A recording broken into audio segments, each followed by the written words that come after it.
नमस्कार दोस्तों। 26 जनवरी हमारे देश के लिए उन दिनों में से एक है जिस दिन पूरी दुनिया हमारी संप्रभुता, एकता, संस्कृति और वीरता को देखती है। इस साल भी इस दिन की शुरुआत ऐसी ही तस्वीरों से हुई जब हमारे प्रधानमंत्री श्री नरेंद्र मोदी जी ने नेशनल वॉर मेमोरियल पर शहीदों को श्रद्धांजलि दी और राजपथ पर राष्ट्रपति रामनाथ कोविंद जी ने तिरंगा फहराकर परेड की शुरुआत की। इसमें सभी राज्यों ने अपनी अपनी झांकियों में देश की संस्कृति को प्रस्तुत किया और इसमें पहली बार हमारी यूनियन टेरिटरी लद्दाख की झांकी भी शामिल हुई। इसके बाद हमारी तीनों सेनाओं ने और सेंट्रल आर्म्ड पुलिस फोर्सेस ने राजपथ पर परेड किया और फिर आखिर में बारी आई फ्लाई पास्ट की, जिसमें पहली बार राफेल विमान भी शामिल हुआ। लेकिन शायद इस साल की रिपब्लिक डे को इन तस्वीरों के लिए याद नहीं रखा जाएगा। ये वो तस्वीरें हैं जिसे देखकर आने वाले कई सालों तक हर भारतीय का सर झुक जाएगा। आज़ाद भारत में ऐसी तस्वीरें शायद पहली बार देखने को मिली होंगी जब इतने महत्वपूर्ण दिन पर हमारे देश की राजधानी में देश की गरिमा के एक प्रतीक पर कुछ लोगों ने ऐसे कब्जा कर लिया। आखिर चीज़ें इतनी खराब हो कैसे गई और 2 महीने से चल रहा शांतिपूर्ण प्रदर्शन अचानक इतना वायलेंट कैसे हो गया? समझेंगे इस घटना के पूरे टाइमलाइन को और देखेंगे कि इन दंगों का जिम्मेदार कौन है। सबसे ज़रूरी सवाल कि अब इस किसान आंदोलन का फ्यूचर क्या होगा। इन सभी सवालों का जवाब जानने की कोशिश करेंगे आज की इस वीडियो में। तो चलिए आज की वीडियो शुरू करते हैं।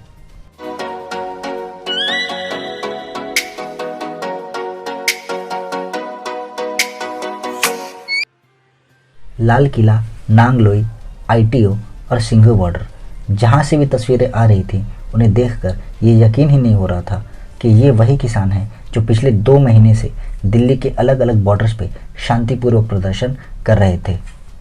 ऐसा लग रहा था कि किसान किसी भी नियम, किसी भी कानून को मानने से सिरे से इनकार कर दे रहे हैं।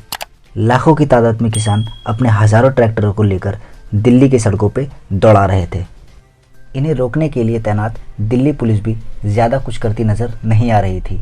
बैरिकेडिंग और टीयर गैस के सहारे दिल्ली पुलिस मामले को कंट्रोल करने की कोशिश कर रही थी, पर इतनी बड़ी भीड़ के सामने उनकी हर एक कोशिश नाकाम होती रही। इन सब की शुरुआत हुई कहाँ से और आखिर ये ट्रैक्टर रैली एक मॉब अटैक में कैसे बदल गई, इसे जानने के लिए 25 और 26 जनवरी के पूरे टाइमलाइन को समझना पड़ेगा। तो आइए डालते हैं एक नज़र इस पूरी घटना की टाइमलाइन के ऊपर। 24 जनवरी को दिल्ली पुलिस के द्वारा किसानों को ट्रैक्टर रैली निकालने के लिए ऑफिशियल परमिशन दी गई थी। इसके लिए दिल्ली पुलिस और संयुक्त किसान मोर्चा, जो कि इस मूवमेंट को लीड कर रहा है, इन दोनों ने मिलकर एक रूट तय किया और कई गाइडलाइंस पर सहमति बनाई। इन गाइडलाइंस के मुताबिक हर ट्रैक्टर पर भारत का तिरंगा होगा, इस पर किसी भी पॉलिटिकल पार्टी का झंडा यूज़ नहीं किया जाएगा। ये रैली हमारे राजपथ के ऑफिशियल परेड के ख़त्म होने के बाद ही शुरू होगी। इसे 12 बजे से 5 बजे तक का टाइम अलॉट किया गया था। सभी फार्मर्स डेजिग्नेटेड बॉर्डर से ही दिल्ली में एंटर करेंगे और तय रूट से ही होते हुए दिल्ली से एग्जिट भी करेंगे। इन्हें सेंट्रल दिल्ली में एंटर करने की इजाज़त बिल्कुल भी नहीं थी। इन ट्रैक्टरों में ट्रॉली नहीं होगी, कोई भी किसान वेपन नहीं कैरी करेगा और ना ही कोई बैनर कैरी करेगा। यहाँ पर भड़काऊ भाषण देने पर भी सख्त मनाही थी। इस पूरे परेड को किसान नेता ही लीड करेंगे और कोई भी ट्रैक्टर उनसे आगे नहीं निकलेगा। इन ट्रैक्टरों पर 5 से ज़्यादा लोग अलाउड नहीं थे और ट्रैक्टरों के बोनट और छतों पर बैठने की भी अनुमति नहीं थी। इमरजेंसी के सिचुएशन में सभी संयम से काम लेंगे और अफवाहों पर कोई भी भरोसा नहीं करेगा। हालातों को देखते हुए प्रशासन ने 40 एम्बुलेंसेस की अरेंजमेंट की थी और मैकेनिक्स की एक पूरी टीम को भी साथ रखा गया था। आइए एक बार समझ लेते हैं कि किसानों को किस रूट से दिल्ली में एंटर करना था और किस रूट से एग्जिट करना था। तो देखिए, ट्रैक्टर रैली दिल्ली में सिर्फ 3 जगहों से एंटर करेगी। ये पॉइंट्स हैं सिंघू बॉर्डर, गाजीपुर बॉर्डर और टिकरी बॉर्डर। जो रैली सिंघू बॉर्डर से निकलेगी वो संजय गांधी ट्रांसपोर्ट नगर होते हुए खंजवाला के रास्ते बवाना और औचंदी होते हुए खारखोड़ा से दिल्ली से बाहर निकल जाएगी। जो रैली टिकरी बॉर्डर से निकलेगी वो नांगलोई होते हुए नजफगढ़ जारोड़ा के रास्ते आसोड़ा से दिल्ली को एग्जिट करेगी। इसे वापस टिकरी बॉर्डर पर ही पहुंचना था। जो रैली गाजीपुर से निकलनी थी उसे आईएमएस कॉलेज से शुरू होकर गाजीपुर बॉर्डर से दिल्ली में एंटर करना था। इसे अप्सारा बॉर्डर से होते हुए हापुड़ रोड से वापस गाजीपुर जाना था। इस पूरी ट्रैक्टर रैली को 194 किलोमीटर की डिस्टेंस को कवर करना था, जिसमें से करीब 100 किलोमीटर दिल्ली में कवर होता, लेकिन किसानों ने नहीं तो अग्रीड गाइडलाइंस को माना और ना ही अग्रीड रूट को फॉलो किया। सुबह 6:30 बजे से ही सिंघू बॉर्डर, टिकरी बॉर्डर और गाजीपुर बॉर्डर पे लाखों की तादाद में किसान जमा होना शुरू हो गए थे। इसके अलावा सिकरी बॉर्डर और शाहजहांपुर खेड़ा बॉर्डर पे भी हज़ारों किसान इकट्ठा होना शुरू हो गए थे। सुबह 8 बजे बैरिकेड टूटने की पहली खबर सामने आई। बताया गया कि सिंघू बॉर्डर पे किसानों ने बैरिकेड तोड़कर दिल्ली में एंट्री कर ली है। बैरिकेड तोड़ने वालों को किसान मजदूर संघर्ष समिति का बताया गया। ये किसान मजदूर संघर्ष समिति उस संयुक्त किसान मोर्चा का हिस्सा नहीं है जो ऑफिशियली इस मूवमेंट को लीड कर रही है। ये संगठन उन 43 संगठनों में भी शामिल नहीं है जिससे संयुक्त किसान मोर्चा बना है। इसका मंच भी संयुक्त किसान मोर्चा के मंच से आगे कुछ दूरी पर है। सिंघू बॉर्डर पर बैरिकेड्स तोड़ने के लिए किसानों ने बैरिकेड्स को ट्रैक्टरों से ढकेलना शुरू किया। यहाँ पर कंक्रीट के बैरिकेड्स को हटाने के लिए किसानों के पास जेसीबी और क्रेन्स भी थे। जब पुलिस ने उन्हें रोकने की कोशिश की तो उनकी ओर ट्रैक्टर तेज़ी से दौड़ाए गए। यहाँ कुछ किसान निहंग सिखों के भेष में भी थे और इनके हाथों में तलवारें भी थी। वहीं टिकरी बॉर्डर पर भी किसान हिंसक होते जा रहे थे। इसके साथ ही गाजीपुर बॉर्डर पर भी किसानों ने बैरिकेड्स को तोड़ना शुरू कर दिया था। उन्हें रोकने के लिए पुलिस ने टीयर गैस के गोले भी छोड़े, पर हालात और बिगड़ते गए। सिंघू बॉर्डर से चले किसानों को मुकरबा चौक से अपना रास्ता बदलना था, लेकिन ये दिल्ली की ओर और आगे बढ़ते रहे। इसी वक्त किसान मजदूर संघर्ष समिति के सतनाम सिंह पन्नू ने रिंग रोड पर परेड निकालने को कहा और पुलिस को इसकी अनुमति देने के लिए आधे घंटे का समय दिया। पुलिस अधिकारियों को पौना घंटा दे दिया, ऊपर गल कर लो, वहां से रिंग रोड पर ही जाएंगे।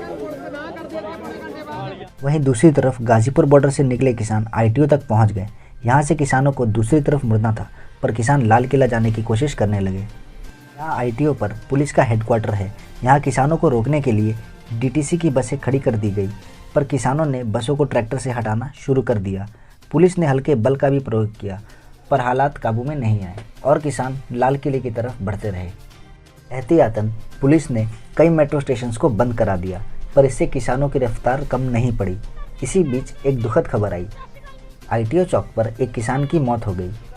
शुरू में किसानों ने दावा किया कि किसान की मौत गोली लगने से हुई है और उसके मृतक शरीर पर तिरंगा रखकर वहीं धरना देने लगे। बाद में पुलिस ने एक सीसीटीवी फुटेज जारी किया, जिसमें साफ देखा जा सकता है कि किसान ने पुलिस बैरिकेड को तोड़ने के लिए अपने ट्रैक्टर को तेज़ रफ्तार से बैरिकेड में टकरा दिया, जिसकी वजह से उसका ट्रैक्टर पलट गया। इसी वजह से किसान की मौत हुई थी।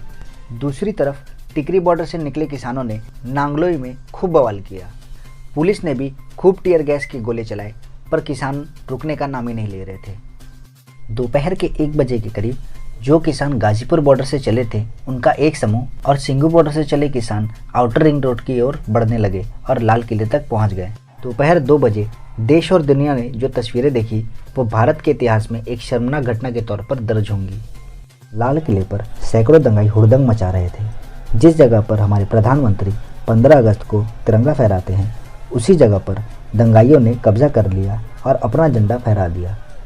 लाल किले से ही ये भी तस्वीरें आई जहां दंगाइयों से अपनी जान बचाने के लिए पुलिस के जवान लाल किले की दीवार से कूद रहे हैं। यहाँ दंगाइयों ने खूब तोड़फोड़ की। कुछ तो लाल किले की गुंबद पे भी चढ़ गए और वहाँ भी अपना झंडा लगा दिया। ये वीडियो देखिए। यहाँ पर एक किसान खंबे पर चढ़ रहा है और निशान साहब यानी सिखों का जो पवित्र झंडा होता है वो फहरा रहा है। यहाँ आपको बता दें कि जब निशान साहब को फहराया गया तब उस पोस्ट पर तिरंगा नहीं था, यानी निशान साहब को तिरंगा उतारकर नहीं फहराया गया। पर इससे इस बात को नहीं झुठलाया जा सकता कि लाल किले की प्राचीर जो हमारे देश के गौरव का प्रतीक है, वहाँ तिरंगे के अलावा और किसी झंडे को फहराना देश की आन को आहत करता है। ये एक तस्वीर उन सभी वादों को खोखला साबित करती है जो किसानों द्वारा किए गए थे कि ट्रैक्टर रैली शांतिपूर्वक होगी। इन सभी घटना स्थलों पर कोई भी किसान नेता नहीं दिख रहा था। ऐसा लग रहा था भीड़ का जो मन कर रहा है वो वैसा ही कर रही है।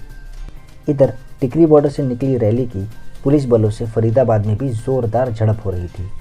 ये वो वक्त था जब पूरी दिल्ली में लाखों किसान दंगे कर रहे थे और पूरी दुनिया इसे लाइव देख रही थी। शाम 4 बजते बजते सभी किसान नेताओं के बयान आने शुरू हो गए थे। सभी खुद को इन दंगों से दूर कर रहे थे और सभी ने किसानों से वापस लौटने की विनती की। संयुक्त किसान मोर्चा ने भी खुद को इस हिंसा से पूरी तरह अलग कर लिया। इस समय तक दिल्ली के कई जगहों पर इंटरनेट सेवा भी बंद कर दी गई थी और होम मिनिस्टर अमित शाह ने भी एक इमरजेंसी मीटिंग बुला ली थी। लाल किले पर भी स्थिति काबू में आ गई थी। पुलिस ने निशान साहब को भी उतार लिया था, लेकिन लाल किला परिसर या आईटीओ को पूरी तरह से खाली नहीं कराया जा सका था। शाम 7 बजे तक लाल किला और आईटीओ दोनों जगह को पूरी तरह से खाली करा लिया गया था।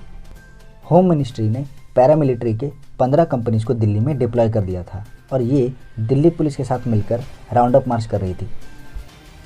सभी किसान अपने ट्रैक्टरों के साथ दिल्ली के बॉर्डर्स की तरफ निकल चुके थे और स्थिति कंट्रोल में आ चुकी थी। हमने सारे घटनाक्रम को विस्तार से देख तो लिया, पर अब जानने की कोशिश करते हैं कि ये शांतिपूर्ण प्रदर्शन ऐसे भयानक दंगों में कैसे बदल गया। इस ट्रैक्टर रैली को इस आंदोलन का सबसे बड़ा हाई पॉइंट होना था, वही ट्रैक्टर रैली इस आंदोलन को ख़त्म करने के कगार पर कैसे ले आई। इसकी शुरुआत 25 जनवरी की रात को हुई, जब रात को संयुक्त किसान मोर्चा के भाषण के बाद भीड़ के चले जाने के बाद कुछ लोगों ने मंच पर कब्जा कर लिया। यहाँ नारे लगे, अपना रोड रिंग रोड। इस बात को फैलाया गया कि ज़्यादातर किसान रिंग रोड पर प्रदर्शन करना चाहते हैं। दीप सिद्धू भी वहीं पर मौजूद था। ये उसी ग्रुप में शामिल था जिसने लाल किले पर निशान साहब को फहराया था। दीप सिद्धू पर ही किसानों को भड़काने का इल्ज़ाम लग रहा है। दीप सिद्धू ने एक फेसबुक लाइव करके सभी किसानों को रिंग रोड की तरफ जाने को कहा था। 25 जनवरी की रात को मंच पर लखा सिदाना भी मौजूद था। इसने भी लोगों से कहा था कि ज़्यादातर किसान रिंग रोड का रास्ता लेंगे और बाकियों को भी साथ देने को कहा था और इसके लिए किसान मजदूर संघर्ष समिति को फॉलो करने के लिए भी कहा था। लखा सिदाना पंजाब के भटिंडा से ताल्लुक़ रखता है। ये एक मंजा हुआ गैंगस्टर है और पुलिस पर हमले में इसके और इसके साथियों का बड़ा हाथ था। वहीं आरोप लग रहे हैं कि इस आंदोलन को शुरू से ही एक अलग रंग देने की कोशिश हो रही है। इसे किसान आंदोलन से अलग सिख आंदोलन का रूप देने की कोशिश होती रही है। ट्रैक्टर रैली में निहंग सिखों का दिखना, किसान संगठन के झंडों की जगह निशान साहब का फहराया जाना इस आरोप को और भी बल देता है। इस आंदोलन पे आरोप लगते रहे हैं कि राइट विंग सिख संगठन इस आंदोलन को प्रभावित कर रहा है। इस आंदोलन में खालिस्तान समर्थक और सिख फॉर जस्टिस जैसे बैंड ऑर्गेनाइजेशन के शामिल होने का इल्ज़ाम लगता रहा है। बीते 13 जनवरी को ही सिख फॉर जस्टिस के हेड पन्नू ने ये कहा था कि 26 जनवरी को जो भी लाल किले पर खालिस्तान का झंडा फहराएगा उसे $2.5 लाख US दिए जाएंगे। जिस वक्त लाल किले पर दंगे हो रहे थे उसी वक्त रोम के इंडियन एम्बेसी पर हमला होता है और खालिस्तान समर्थक स्लोगन लिख दिए जाते हैं। इसी समय खालिस्तानी सपोर्टर्स ने वाशिंगटन DC में इंडियन एम्बेसी के बाहर भी प्रदर्शन किया था। पाकिस्तान के कुछ पॉलिटिकल पार्टीज़ भी इस घटना को खालिस्तानी प्रदर्शन के रूप में प्रोजेक्ट कर रहे हैं। इन्होंने निशान साहब को खालिस्तानी फ्लैग बताया था। अब जो सबसे बड़ा सवाल निकल कर आता है वो ये है कि अब इस आंदोलन का क्या होगा। तो देखिए, इस वायलेंस से सबसे ज़्यादा नुकसान अगर किसी को हुआ है तो वो इस आंदोलन को हुआ है। इस आंदोलन को लेकर सरकार की सबसे बड़ी परेशानी यही थी कि ये आंदोलन शांतिपूर्वक था और सरकार इसे बलपूर्वक हटा नहीं सकती थी। सुप्रीम कोर्ट ने भी यही कहा था कि वो एक शांतिपूर्ण प्रदर्शन को ख़त्म करने का आदेश नहीं दे सकती। किसानों के साथ पूरे देश का सपोर्ट भी इसीलिए था क्योंकि वो शांतिपूर्वक सत्याग्रह कर रहे थे, मगर 26 जनवरी की घटना ने इसे पूरी तरह से बदल कर रख दिया। पूरे देश ने देखा कि किस तरह देश की राजधानी में ही देश के राष्ट्रीय ध्वज का अपमान हुआ, देश के जवानों पर हमला हुआ, देश की सरकारी प्रॉपर्टी का नुकसान हुआ और देश के स्वाभिमान लाल किले पर हमला हुआ। देश ने ये भी देखा कि किस तरह किसान नेता अपने ही बुलाए किसानों को कंट्रोल करने में विफल हो गए। पुलिस ने अभी तक 22 लोगों के नाम FIR दर्ज कर ली है, जिसमें से 13 नाम किसान नेताओं के हैं। 26 जनवरी की हिंसा को देखते हुए राष्ट्रीय किसान मजदूर संगठन और BKU के भानु फैक्शन ने इस फार्मर प्रोटेस्ट से वापसी करने का ऐलान कर दिया है। सभी बॉर्डर्स जिन पर कुछ दिनों पहले तक किसानों का हुजूम लगा रहता था, वहां आज खाली टेंट और सूने मंच दिख रहे हैं। इस हिंसा से नुकसान हमारे और आपके जैसे लोगों का भी हुआ है, क्योंकि इस घटना ने सभी को ये सोचने पर मजबूर कर दिया है कि क्या किसी भी आंदोलन को शुरू में ही दबा देना चाहिए, क्योंकि जब ये आंदोलन हिंसक होता है तो ये कितनी तबाही मचा सकता है, इसका उदाहरण हम पिछले साल के दिल्ली राइट्स और 26 जनवरी के दंगों में देख चुके हैं। 26 जनवरी की हिंसा को आप किसी भी व्यू पॉइंट से देखें, इसमें आपको नुकसान ही दिखेगा, चाहे ये नुकसान आम आदमी का हो, देश के स्वाभिमान का हो, सरकार का हो या इस किसान आंदोलन का हो। तो ये है अंत इस वीडियो का। आप मुझे बताइए नीचे कमेंट करके कि आप इस हिंसा के बारे में क्या राय रखते हैं। आशा करता हूँ आपको इस वीडियो में कुछ नया जानने को मिला होगा। अगर आपको ये वीडियो पसंद आई तो प्लीज़ इसे लाइक करें, शेयर करें और हमारे चैनल को सब्सक्राइब करें। अपना बहुमूल्य समय देने के लिए बहुत बहुत शुक्रिया। फिर मिलेंगे ऐसी किसी वीडियो में, तब तक के लिए गुड बाय।